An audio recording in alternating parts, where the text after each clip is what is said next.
Whew, all right. I just came running back down the stairs. I've done 2 classes in a row now. This is the 3rd.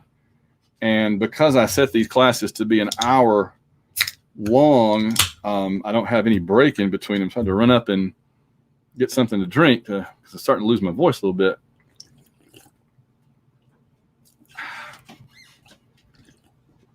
Okay. That should help me get through this last hour. Okay, so this is History 286, I believe. Yeah. This is religion. And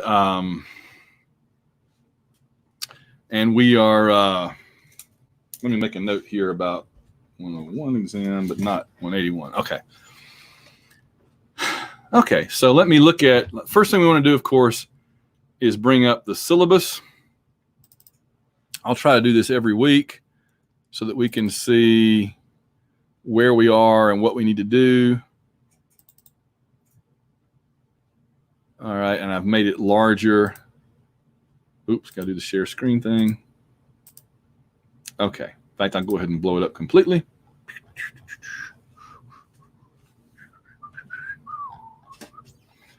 All right, so last week we did the little introduction, and we looked at the first part with basic religions, and we looked at Native America. So today we're going to look at Native African religions, and that's where the first exam ends. And then we'll get into Hinduism in India. Now, I don't, we just started the course a week ago. So I'm not going to go ahead and throw the first exam out there quite yet. I want you to have time to study and look at it and everything. Contact me. So what we're going to do, I have exams set for the week of June 29th. What that means is we're going to finish up the material that will be on it, talking about it today. You can ask, if you're watching now, you can ask questions and make comments. If you're watching this later, of course, it's too late for you to do it on here. You can email me. We can do a Zoom thing, or I can just answer you in emails, however you want to do it. Okay. And next Monday, we will do any reviewing that still needs to be done about the first test. And then as soon as the class is over, I will make that exam available to you on Blackboard. Okay. So be prepared a week from today to take, just that'll be the week starting then that we do exam 1. Also bear in mind your paper is due by midnight Monday, July 27th. So be thinking about that. Several of you have already emailed me about it, and that's great. So be thinking about that. So today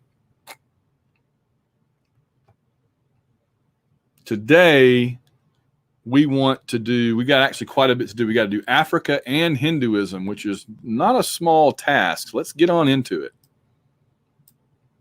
So I'm going to have to zip along pretty quickly. But again, remember, you can watch this video over and over if you want to. You've also got the PowerPoints separately that you can have. If you don't want me involved, you can just go through them by yourself. And you've also got your textbook. And you can ask me questions. All right, so here we go. We're going to do Africa, if I can find it. Oh, here, I had to scroll up. All right, so here we go. Let's look at Africa.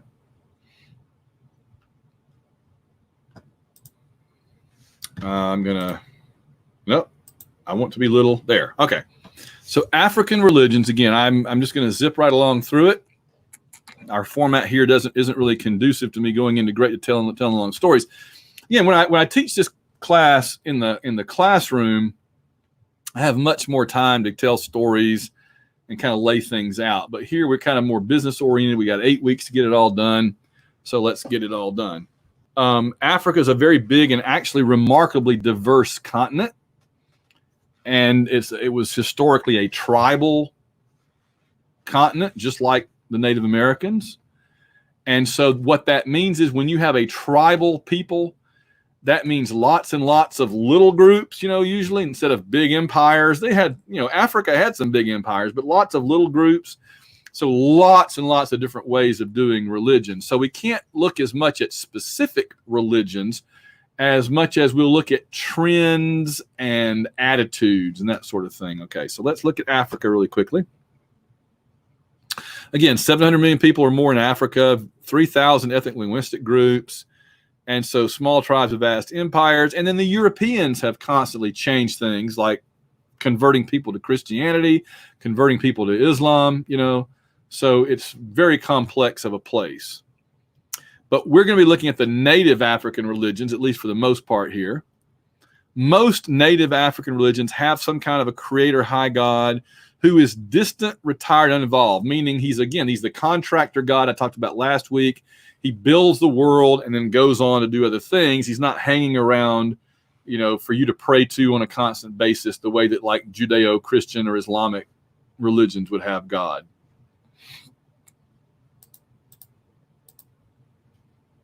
We talked about animism before. Remember, it's like an animated cartoon. You are animating the world around you. The animals have spirits. The rivers, the rocks, the mountains have spirits. Your ancestors are spiritual powers, basically ghosts, but they can remain active in the lives of the living like ghosts. I like the term cloud of witnesses, meaning they're just kind of hovering around you watching, and they know what you're doing and can affect you. You can pray to them. You can receive benefits. You can be punished by the dead. So you fear and respect your ancestors. Sacrifice, of course, we talked about this before. It's when you give something to the gods. The most common form in Africa is just to leave out another place setting at the table. Maybe you sacrifice an animal if it's serious. Human sacrifice was pretty rare in Africa. Rites of passage for, again, these are the same sorts of categories we talked about before with Native Americans. We're just looking at them now because, again, it's a tribal society. It's similar attitudes and similar approaches. And we're just looking at how the African native people would do them compared to the American native people. Okay. Birth of a child, you would ask the spirit world to bless your child. There's that famous scene in Roots where the man holds his little infant baby up and asks the gods to bless him. Puberty is a rite of passage where you learn how to become an adult, basically. Marriage, of course, which is a social tradition rather than religious in Africa historically. In other words, that would mean that marriage would be treated like a civil ceremony more than like a church ceremony. Chastity is highly valued by almost every society on earth. It's not. I always say there's not a lot of societies on earth where they say, you know what we really need is a girl that's been around the block a few times. No, that's usually the virgin is always desirable in most societies. That's just kind of how it goes. Only the elites really practice polygamy in ancient Africa. Death rituals are important. You want to make the dead comfortable so they don't get mad and come back and haunt you, right? If you're worried about the spirit world and ghosts, basically spirits, then you want them to be happy. So you bury them quickly so their body's not lying around deteriorating. They believe the dead can point out those who cause their death. That this seems like something that would be ripe with possibility of corruption. Like if I really didn't like you, I would just, if I were the medium, I'd be like, the dead person said you killed him. And you'd be like, what? I didn't do it. Oh no, the dead person definitely said it was you. Right? I mean, it seems like it could be really abused by those who wanted to abuse it. So it might mean you might really want to stay on the good side of the shaman, the witch doctor, the medicine man or woman. Generally, there's a lack of a belief in a post-death judgment. In other words, not a lot of you go to heaven if you do good and you go to hell if you do bad. Not a lot of that in native societies. Native tribal religions tend to emphasize that the dead go to just another world, like the happy hunting grounds, or some kind of a limbo place where eventually you are forgotten. There's not a lot of sophisticated afterlife of eternity in tribal religions. There's historically not a lot of a priest class in Africa. It was more handled by the regular people. There would be what we would generically call a spiritual cure, which might be called a medicine man or a shaman or a witch doctor. because illnesses were thought to have religious and natural causes. So the shaman, I'll just say the shaman, the medicine man, let's say the medicine man. The medicine man had to be good at both knowing how to give you an exorcism to get rid of the evil spirits, but also they had to be good at knowing which herbs and tree bark and plants could have medicinal properties to help you feel better. So you would get like an exorcism and a prescription at the same time. You know, they were spiritual and physical. Native Africa had prophets that spoke the words. I mean, it's pretty much what prophets do in any society, is they say what the gods are saying. You know, there was a chief king often. Not all African societies had a monarchy, but the ones that did, the king or queen was seen as representative of the ancestors of God. So in some ways, it's like the king or queen was like the Pope, you know. They're more of a religious figure, like the Japanese emperor, more of a religious figure than a political or military figure. And then again, this is a fairly short chapter. In non-native African religions, you see that the ancient Greek religion influenced this area, Christianity and Judaism since biblical times, and then Islam, Hinduism, and Buddhism have come over largely through immigration. A lot of European labor being done, like the diamond mines in Africa and stuff, and they would bring over people from, particularly from India, to dig. And so they would bring their religion with them. So Africa today has many, many religions, just like our country does. African religions today, colonialism and artificial nation states have really affected Africa. And what that means is a lot of what you have in religion in Africa today is not what the Africans themselves necessarily would have done. It's what Europeans did when they got there, creating artificial nation states that don't have any real relationship to where people actually live, right? Like if there was a tribe here in Africa, the French or the British might have just drawn a line down the middle and said, here's one country and here's another. And that line has no relation to what the actual people that lived there wanted or thought. It just was, you know. So those have impacted. Urbanization, people moving to cities, right? So Africa is no longer quite as rural, quite as country, as farm oriented. They've actually got cities from Cairo to Lagos in Nigeria. Population growth has been tremendous in places like Nigeria and Egypt, where the cities are getting much, much, much. Nigeria is one of the 10 biggest countries in the world now. But this upsets the traditional social orders and disrupts traditional religions, because when your population is growing fast, that also means it's not a lot of old people growing fast, it's a lot of young people. And when populations skew younger, then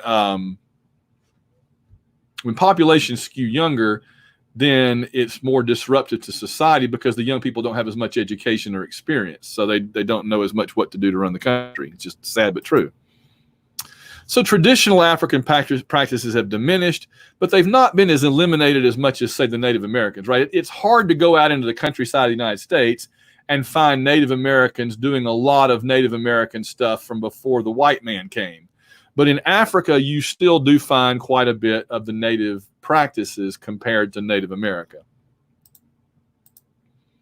Christianity and Islam, the two biggest religions in the world today, have had a big impact on Africa. They challenge the traditions.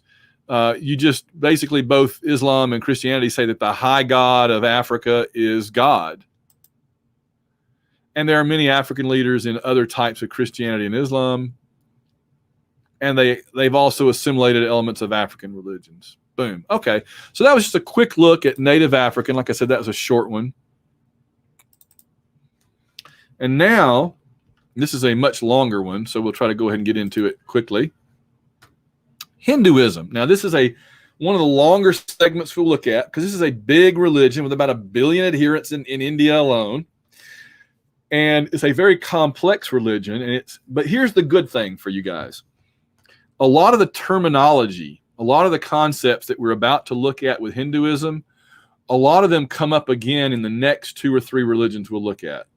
So once you get them here, you'll pretty much have them for the rest of this section. Oh, that's the other important thing. We have just finished exam 1. Okay. We have just finished exam 1. So when you take exam 1 next week, it will be that introduction, basic primary religions, and then Native America, and then Native Africa. Okay. And that's where it ends. It'll be about 25 multiple choice questions on Blackboard. And it will be about those sections. It will not be Hinduism. This is where the second exam starts. Cool?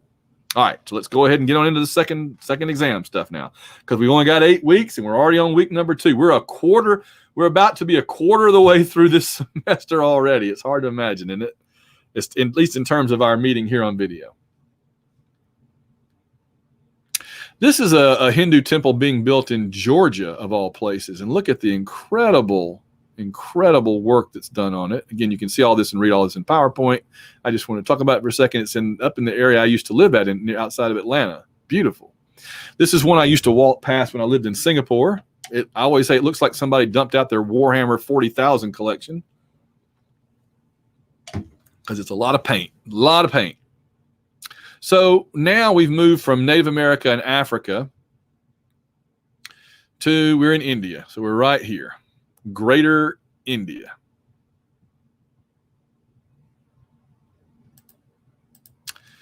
It's found mostly in India. It's perhaps the oldest and most complex religion, ? We can't say for sure. Maybe 4,000 years old, diverse and varied, and it has lots and lots of gods. It is the source of the next 3 that we're going to look at. And by that, I mean Judaism is the source of Christianity, right? You wouldn't have Christianity without Judaism. Jesus was a Jew. Well, Buddha was a Hindu. The founder of Jainism was a Hindu. So, founder of Sikhism, more or less, was a Hindu. So, these 3 religions come out of Hinduism in pretty much the same way Christianity comes out of Judaism. Islam kind of does too. There's no self-founder. Hinduism is a big, ancient, complex religion that lots of people have contributed to. One of the groups that is important here are the Aryans. Now, we know it sounds like the people that Hitler thought the Germans were, but that's not exactly what we're talking about. I talk about this in World Civ too. The Aryans were part of the Indo-European tribal people of Central Europe, Central Asia, Eastern Europe, Western Asia, and they spread all out in different directions and took the Indo-European languages with them, which is why European countries, a lot of their languages have the common, even if they're not the same, they have common roots, right? Spanish and French, that kind of thing. Well, some branches of the Aryans went into other places, and one big branch of the Aryans went into India. Now, they were taller, lighter-skinned people, which is why Hitler thought they were Germans, whatever. But they were also really good with horses.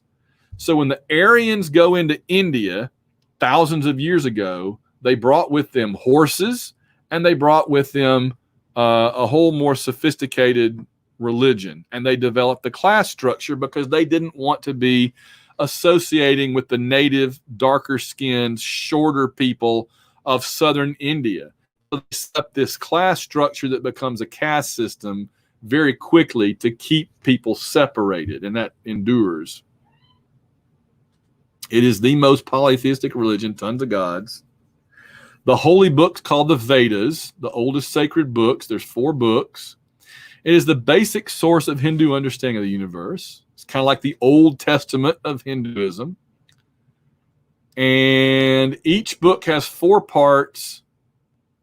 With those 4, the reason it's called Materials for Hermits is when you're a Hindu in the upper caste and you're getting ready, you think, to go to basically Hindu heaven, as I call it, to go off and stop being reincarnated and go off into the universe as a spiritual being. One of the last things you do is get rid of your worldly possessions and basically become a hermit. So that tells you how to do that. And then the Upanishads are a separate book, kind of like the Psalms. I think it's worth me quickly giving you an understanding of how this religion works and sees life, okay? Christianity, Judaism, Islam, they all say you are born, you live one lifetime, and you die, and you either go to heaven or hell, right? That's it. Hinduism says we are born, we live our life, we die, and at the end of that life, we either go up the karmic scale or down the karmic scale. If we've done good things, and there's different ways of defining what is a good thing in Hinduism, doing things that are appropriate to your caste, mainly. If you've done good things, then you're reincarnated in your next life higher up the social ladder. If you do bad things in this life, you're reincarnated further lower down the social ladder. Okay. And so, but you never know what you were in last life. You don't know what you're going to be in next life. All you can do is the best you can do for this lifetime. And finally, when you keep getting reincarnated higher and higher and higher, eventually you hit the ceiling. There's no higher to go. When you die in that lifetime, you don't come back to earth. You get to go off into Hindu heaven, be an angel, be a spiritual being, whatever. That's the goal of Hinduism. The goal of Hinduism is to stop being reincarnated because you've basically graduated, right? It's kind of like school. If everything goes well in school, you go first grade, second grade, third grade, fourth. Every one of these is a lifetime. So when you're born and you're a 12th grader, all you got to do is just do everything right. And when you die, you will graduate to Hindu heaven. But if you're born into, let's say, 6th grade, I'm just speaking metaphorically here. If you were if you're born into 6th grade on the caste scale, you don't know if you used to be 12th and you didn't quite make it, you did bad stuff and fell all the way down to 6th, or whether you spent the last 10,000 years working your way up to level 6, to 6th grade. You don't know.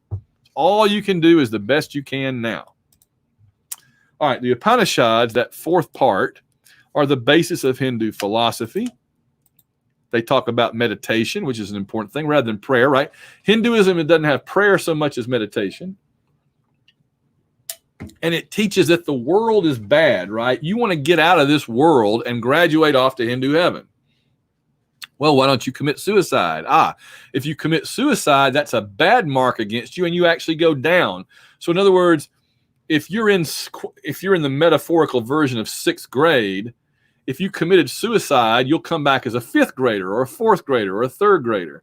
So it actually does more harm than good. What you need to do is live a good and fruitful life as a 6th grader and hope that in your next life you're a 7th grader and then an 8th grader. And then eventually you get to graduate, you see. Karma, as I said, it literally means to do or act, but it says that every action and thought has consequences that are felt in this life or the next. So it means that we are a reflection of our good and bad choices. In this life, we are a reflection of the decisions we made before today. But in this life, we are also a reflection of the things we've done in our past lives. So we have to do good things in our life now so that our next life will be better. That's karma. Samsara, I told you there's a series of terms here, but once you get them, they work for the next several religions, okay, more or less. Samsara is to wander across, and it literally means reincarnation. That's all it really is. Samsara is the Hindu word for coming back as in a new body. It is thought of as a curse. It's not a good thing because you have to keep living this cycle of ignorance and pain until you finally graduate. Moksha is breaking that cycle of reincarnation and getting to go off and be part of Hindu heaven. This comes with true knowledge that life is just an illusion. It requires much study and many lifetimes, and eventually, hopefully, you graduate to Hindu heaven. Dharma is what you do to do your duties to get good karma. Each caste, and by the way, that's another thing I didn't mention. You are born into a caste. There are many, but you're born into one. And during your entire lifetime, you can never change caste. During this life, you can't go up and you can't go down. And you can't marry somebody from a different caste. You have to marry within your caste. The only way to go up or down is in your next life. So you have to feel confident that if you do all of your caste duties in this life, in your next life, you'll be better. I cannot think of a better social control mechanism. This is how you get the peasants to obey, right? The peasants are coming to overthrow you if you're the king, and you say, If you overthrow the king, you're violating your duties as the farmer caste, and you'll come back as a person that scrubs toilets. Oh, well, I don't want to do that. Then I guess you better go ahead and leave my castle and go back to work. See, people don't want to rebel because they don't want to come back worse off in their next life than they are in this life. So you do your dharma, you do your duties. As I like to say, you do your dharma to get good karma. In fact, I think I say, you do your dharma to get good karma. How can you forget that? That just means if you do your caste duties, you'll get good karma and you'll be promoted up and up and up. And make sure that somebody's karma doesn't run over your dogma. Okay. The Law of Manu sounds like an episode of Star Trek. But this is another book that lays out ethical and social standards of how to behave. It has that cyclical view of history that goes round and round with reincarnation and everything. It includes the Varna, which is the system of how the classes are laid out. Now, today's India is much more complicated, but this is the original caste system that they had. Interestingly, the priests were at the top. Brahmin is the priest class. That's not surprising though, because in the French Revolution, in pre-revolutionary France, the Catholic Church was at the top, the priest class, followed by the aristocracy, the rich and powerful French, and then everybody else. So just like in Europe, you had the priest caste at the top, then the aristocratic rulers, and then the artists, merchants, and farmers, kind of middle-class people, and then the servants at the bottom. Now, you might say, well, wait a minute, I thought the untouchables were at the bottom. You're right. The untouchables are at the bottom. They're not even servants. They're the people that do the worst jobs, the absolutely horrible jobs, right? They're the equivalent of the sewer workers, the latrine cleaners, the toilet scrubbers, right? They're doing the really crappy jobs, no pun intended. They are considered so far below, they're not even on the caste system list. They are literally called outcast, meaning outside of the caste system. Not just cast away, cast out, but outside of the caste system. Okay. So we don't even see them on here. That would be Eternity from Marvel because he's there to illustrate something. There are three words in Hinduism that are very, very similar, and I just do this page to help you understand that they are three different things and not the same thing. Okay, so this is just to hopefully help you see the difference. Brahmin is the priest class.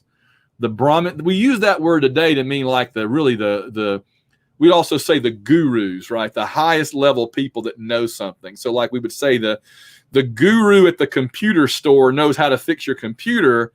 We would also say the Brahmins who run our college make all the decisions about how our college would work. It's like the high priests, okay? But it means the high priest class.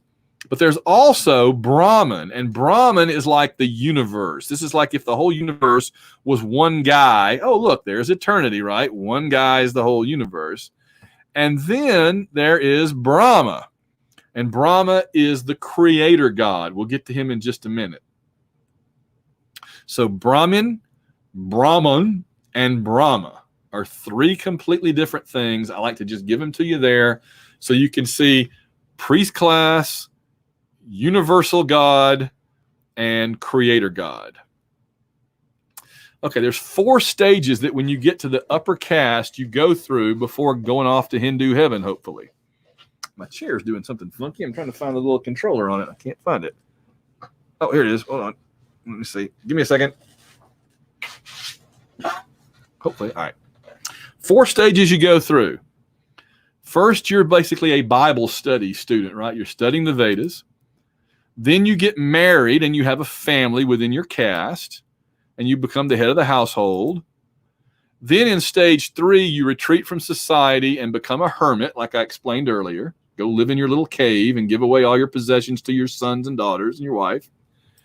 And you learn non-attachment to stuff. You give all your stuff away because Hinduism and other Indian religions really hold that what excuse me, they believe that what holds you to the world, what holds you down and keeps you from going off to heaven or whatever, right?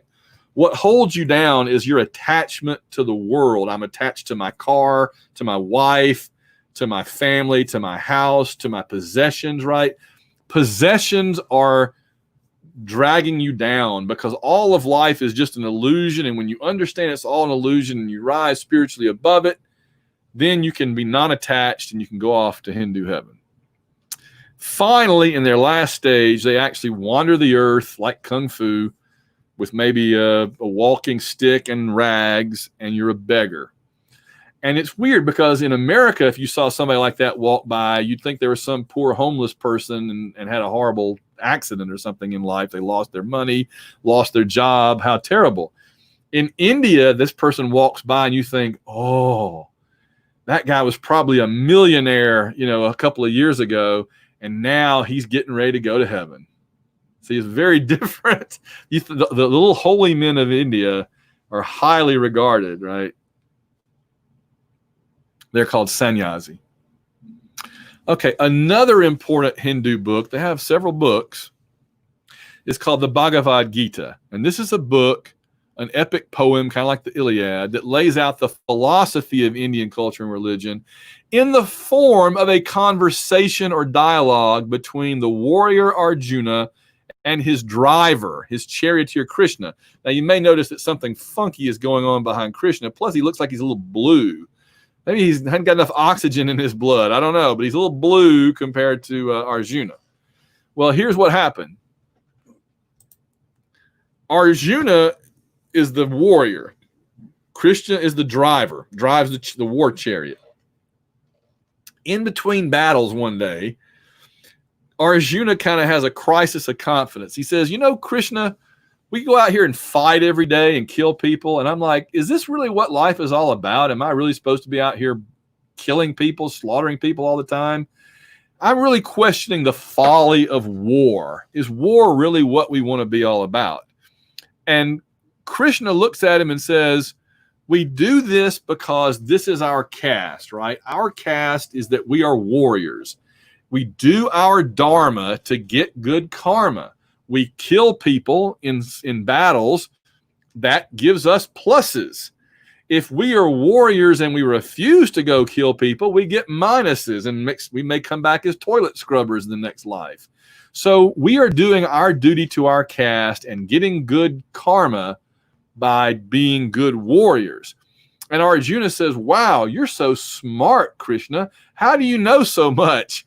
And Krishna says, oh, because I am in reality the great God Vishnu pretending to be your driver. Oh. There you go. See, there's Vishnu with the 4 arms. He's blue. I don't know how Arjuna never caught on, but there you go. So there are several things that we learn. These are the religious implications of this book. These are things that we learn because of this book. And in fact, I'm going to re-up the audio real quick just in case it's messed up, because it does that occasionally. So hold on. Okay. So here are some of the things that we learn because of this. One is that your duties to your caste are religious in nature, right? You do your caste duties not just socially, but also to help you go to heaven. Also, you get bad karma if you don't. So you're going to more likely go down rather than up if you disobey your caste duties. There are also, it shows various ways of release from the reincarnation cycle. One of them is asceticism. We're going to talk more about asceticism when we get to the Jains. Asceticism is an Indian practice of basically, you're not just denying pleasure, you're actually encouraging displeasure. Like you might lay on a bed of nails or swallow swords or walk on hot coals. All these things that India is famous for. These are things you're specifically doing to deny the flesh and to deny your connection to the world and to be non-attached. There's meditation, devotion, and worship of the gods, so that if they favor you and they like your prayer and your worship and everything, then maybe they'll help you go to heaven. And just obeying your caste duties gets you to heaven because you're getting good karma by your doing your dharma. And then we also learn from the Bhagavad Gita that Vishnu, the god Vishnu, does occasionally come to earth to help humans whom he loves. Does that sound familiar? A God that loves us and comes to earth in human form to help us. Well, there's Arjuna and Krishna, and there's Vishnu hanging out with the God, the being who is very similar to him in some ways, right? By the way, when he's Arjuna, he usually has when he's Krishna, he has a flute, and there's his flute. I have other pictures of Krishna with a flute. See, there he is. He's got two arms, and he's still blue, but he's got two arms. There's his flute. There he is, two arms and his flute. So when you see him blue and with just two arms and playing a flute, he is Vishnu, but he is the the Krishna form. Okay. And you might look at that and go, that's a guy? Yes. People always ask me, is this not a woman? No, this is a man. One of many ways that Hindus represent a god is to make them very feminine and beautiful. It's just one of the things they do. They may have multiple arms. They may have animal parts. They are probably blue, and they look very feminine. All right, classical Hinduism back at the beginning of it was today we call it Brahmanism because it's the kind that had priests. There's that word Brahmin or priests. So it had public worship and sacrifice. They used to sacrifice. Today in post-classical Hinduism, it is simply Hinduism, and they worship a few major deities. In other words, there's still millions of gods, but you really focus on Vishnu, on Shiva, on Brahma, or some of the goddesses. And there's no real priest class anymore. There's no real sacrifice anymore. Now, the three main gods that get the most attention nowadays are called the Trimurti. Remember, I told you that the Indo-Europeans, the Aryans, shared the same language background as Europe. And so in European languages, tri means three, right? Like Trinity, tricycle, triangle. Well, Trimurti, three main gods of Hinduism. Each expresses one function of Brahman. Remember the universe God. And those three functions are creation, preservation, and destruction. So the universe is created, it is preserved for a while, and then it is destroyed. And each one of these gods focuses on one of those things. There's also, before we get to them, there's also, they tend to say like if you only worship Shiva, Shiva creates, preserves, destroys. If you only worship Vishnu, Vishnu creates, preserves, destroys. You might believe in all three, you might worship all three, or you might only worship one and think that one does everything. Then there's also Devi, the feminine goddess, with her awesome electric sitar and iPod and pack of cigarettes and peacock. All right, here are the three of the Trimurti. Brahma, the creator, is not. He created the world, but nobody. I'm sorry, I'm getting ahead of myself. He created the world. He's not in the Vedas. It's kind of like Jesus is not in the Old Testament, right? He comes along in the next book. Brahma is not in the Vedas. He comes along later. He gets the least attention and has few temples and few devotees because nobody really cares. I've always said this is the Janet Jackson effect. Yeah, you created the world, but what have you done for me lately? And he's like, well, not a lot. Okay, well then who needs you? The world is already created. We're done with you. We don't need you anymore. Poor Brahma. All he did was create the whole world. He has a wife, though, that's cool called Sarasvati. She's much more popular because she's the goddess of knowledge, poetry, and wisdom. Yay, Sarasvati. Okay, the second of the Trimurti is Shiva the Destroyer. I just did them in kind of a random order here, the three. Shiva the Destroyer is very popular. People love Shiva. He is the god of death, destruction, and disease, the three Ds.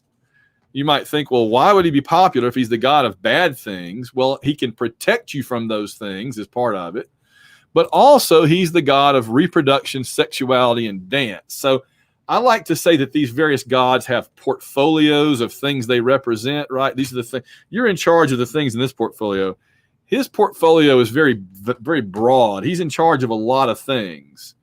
He's also popular because ascetics want to get rid of things that are attaching them to the earth, and they believe that Shiva can blow those things up, right? He's in some ways kind of like a demolition crew that comes in and blows up like the old falling down building to make way for a nice new building. So destruction is not always a bad thing. Destruction can be renewal to pave the way for something new. Oh, this was just, they all start with a D, and it's destruction, death, disease, desire, dream.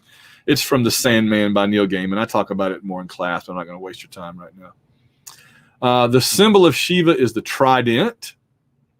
That's kind of his thing of destruction. I know that in the Greek gods, the trident is a symbol of like the ocean with Poseidon or Neptune. But for Hindu gods, excuse me, this is my third class. I'm starting to get worn down. For the Hindu gods, the trident is like a weapon. Today, that would be like a machine gun or something, you know. He also has his little snake, his cobra, which is also a symbol of death and destruction. His consorts are Kali, who is horrible, more terrible than Shiva. She's the woman with all the arms that cuts people's heads off. She's always sticking her tongue out going, ah, and got the bloody hands from killing people. And then Parvati is kind of like his version of Venus, right? Venus on the shell there. Perfect wife and mother, erotic, and fertility is what she represents. So she's very popular. He's got the good wife. He's got the good wife and the bad wife. So there's Shiva. And there he is, the crescent moon, which is also a symbol of Islam, but it doesn't apply here.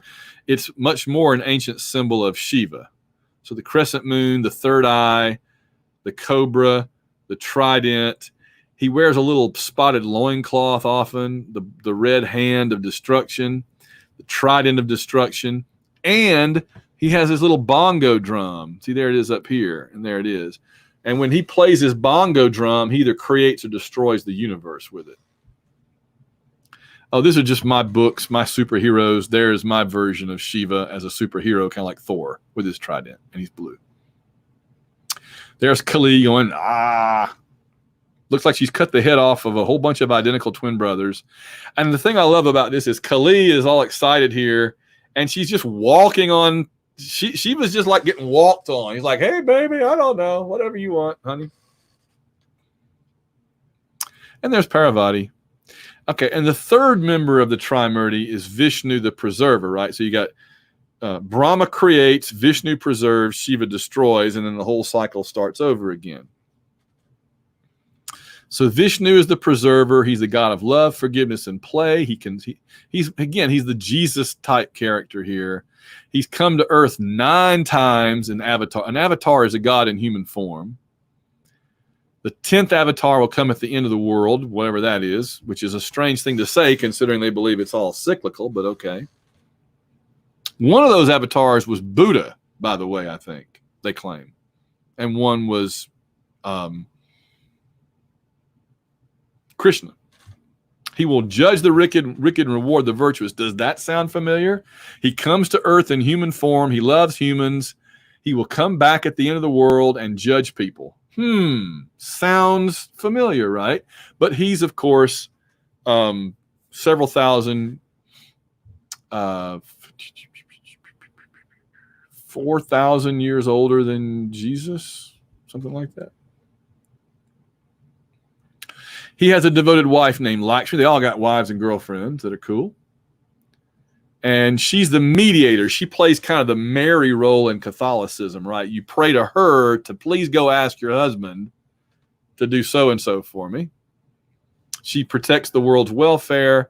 And then finally, the Hare Krishnas are the Krishna. They worship the Krishna avatar of Vishnu, Those are guys that wear the togas and shave their heads and play the tambourines and beg for money. You may have seen them before. And there's Vishnu. Okay, if you don't want to worship the gods, you could also pursue the way of knowledge, which is like an alternative to worship, where you focus on a system of philosophy called a darshan and you study. Yoga is one version. That's really why I talk about it here, is to understand that yoga is the physical. It means to join. It's about teaching you how to meditate, because the physical aspects free the mind for meditation.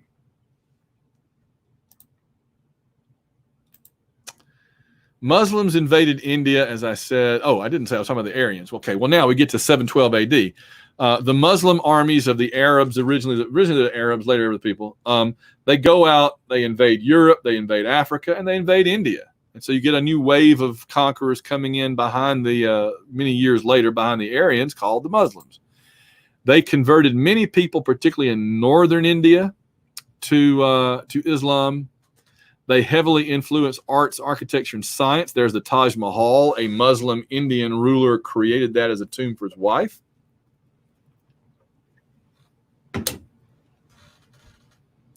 But Islam could not be absorbed. Now, what we've noticed, I probably failed to mention it so far, is that India is very big, very good at absorbing new ideas. Like a new religion comes along and it comes to India, and Hinduism just kind of says and sucks it in and makes it another part of Hinduism. But Islam is like oil and water. It just would not mix with Hinduism. You're either, because, and I'll get to in just a second why they're so different, but they're such polar opposites that they could just never mix together. Yeah, here it is. So Hinduism and Islam are complete opposites. I'm going to say Islam and then Hinduism in every one of these. Okay, so Islam has one God. It's like the most monotheistic, even more than Christianity. Hinduism is the most polytheistic. Islam says, don't make any pictures of God. Hinduism says, make all the paintings of the blue gods and the gods with the animal body parts and everything and forearms, and just make all the pictures you want. Islam originally used to sacrifice cattle. They don't anymore. Whereas, of course, you had the sacred cow of Hinduism. So that was not ever going to go together well. All are supposed to be equal before God, or Allah, in Islam. Whereas in India, nobody's equal because the caste system dominates everything. Depictions of sex. Islam is one of the most, if not the most conservative, some would say prudish religions. They really don't want, let me check my audio, hold on. Islam really, keep people covered up. Women have to, in some cases, in some societies, women have to cover their entire bodies. You don't want any sexy stuff going on in Islam. Islam is a very conservative religion. Whereas Hinduism created the Kama Sutra, the world's first sex manual. They have an orgy of statues on a temple, for crying out loud. I mean, Hinduism is very, very open about sex. Islam is very, very closed about sex. And for 1,000 years, they've lived together with continuing tensions. Today, they are mostly divided between India and Pakistan. India is almost entirely Hindu. Pakistan's almost entirely Muslim. And guess what? They hate each other. They're on each other's border. And they both have nuclear weapons. Yes, that's very, when President Obama was leaving office, an interviewer said to him, Mr. President, what keeps you up at night? What worries you the most as president? And Obama didn't even blink an eye. He said, Pakistan, because they're supposed to be our allies, but they have nuclear weapons. They hate India, and they're just looking for an excuse to nuke the whole subcontinent. So I totally get that. Modern Hinduism really dates to when the British showed up and started forcing things to change, like the British got rid of sati. Sati was when like an 80-year-old Hindu man would die and they'd be burning his body, and his 15-year-old wife would be expected to go jump on the fire and go out with him. And the British said, no, think not. Don't suppose we'll be doing that. Sorry. The death cults really went back to Kali, the goddess I talked about. She had her own cults. The British Army basically went around and rounded them all up and put them in prison or shot them. So there were not any more death cults. Because what they would do is they would kidnap people and sacrifice them to Kali. I think the second Indiana Jones movie kind of touches on that a little bit. The British also got rid of child marriages. It's interesting. When we do this in the classroom, I show you Gandhi, the whole movie Gandhi. And that movie relentlessly shows you the things that the British have done that were bad. But I just like to point out that certainly the British were not on balance a positive thing in a lot of ways in India, but they did do some good things. They also built a lot of infrastructure too, the railroads, the big government buildings and everything. It's not entirely bad. It's just a lot of bad. Lots of Christian missionaries into India to convert people to Christianity. There's Gandhi himself in real life, the Jedi Master. A religious reformer. He included, he would say, I am a Christian and a Hindu and a Muslim and a Jew. I am all of these things, and we all are. If there's one thing about Gandhi that really stands out to me, it was that he was about inclusiveness, including people. Gandhi just wanted everybody to get along and be together. He didn't want people left out. He didn't want people treated differently. He didn't want people mistreated. So he tried to include everybody in his society. He wanted India to be a society that loved everybody. And unfortunately, not only is it not, but a Hindu assassinated him because he was doing too much for others and not enough for Hindus. It's really sad. He was also a political reformer. He was trained as a lawyer in England and led civil disobedience to British rule. Again, if you get to watch that movie, you'll see that. And he opposed the caste system. He said, we are all children of God, even the untouchables. He said we should remove untouchability from our thoughts and from our lives and treat them the same way. There are so many scenes in the movie Gandhi where like an American reporter gets a lift out to, he pays for like a taxi, a wagon, a guy with a horse and a buggy, taking him out to Gandhi's, this is back in the 1920s, 30s, whatever, out to Gandhi's little camp, his ashram, he called it, like a little camp. And when the American journalist gets out of the cart, Gandhi says, here, come and have lunch with me. We put out a place for you. And then he looks over at the driver, who was a poor black man in India, probably from Africa. And he says, you, of course, too, sir. Put out a place for the driver, too. He has to eat, too. Whereas most people back then would have been like, the driver can fend for himself. He's not having dinner at the same table with Gandhi and this reporter. And Gandhi's like, everybody's got to eat, Why am I going to leave him out?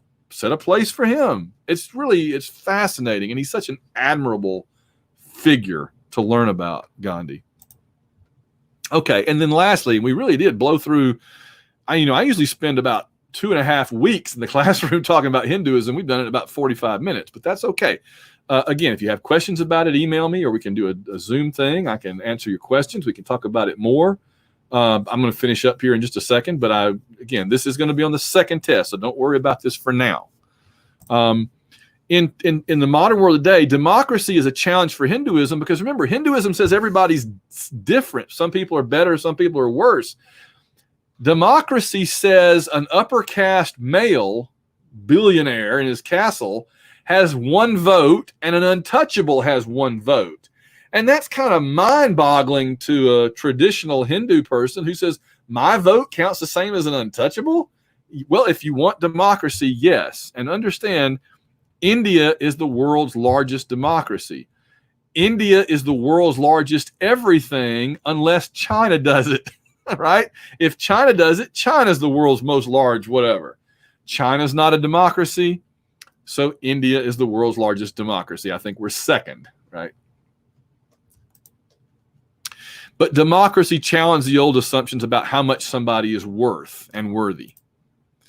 Islamic Pakistan next door with nuclear weapons is a challenge because they are the enemy. They don't like each other. In fact, the last 30 minutes of the movie Gandhi is India and Pakistan fighting each other. as soon as they're created. In fact, Pakistan was part of India when the British controlled it. When the British left, the Muslim parts, the mostly Muslim parts became Pakistan, the mostly Hindu parts became India. And then a lot of Indians just went to Britain to get away from all the craziness. Urbanization and birth control are two things in the modern world that have impacted society in India.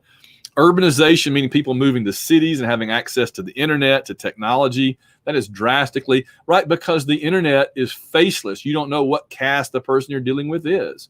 And then, of course, birth control in any society, particularly a poor society, is hugely liberating to women, because anything that gives women more control over their own bodies and their own lives is empowering to women and helps to raise them up from being basically the property of and under the domination of men.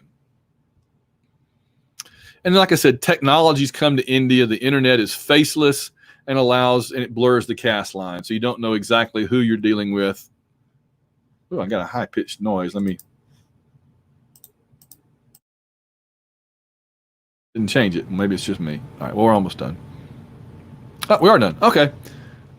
All right. So with like 4 minutes to spare. So, gang, that was Africa and that was Hinduism. We got them both in. The Africa part will be on the first test. The Hinduism part will be on the second test. If you have any questions, drop me an email. Remember, you can always do comments and questions on the side of the screen here too, and I can see them and answer them. Otherwise, a week from today, when we reconvene for another video, I will do our last review for test 1, and then at the end of that period, I'll go ahead and post it for you to take, starting that day. You have a week to do it. And then we'll pick back up. We've done Hinduism. We'll get into Jainism and Buddhism next time, right? So our third class session next Monday will be doing another big chunk of India. All right. I hope you learned something. I hope you stay safe this week and have fun. And I'll see you guys back here. If I don't see you before then on Zoom or an email, I'll see you in the next video, as they say. Bye-bye.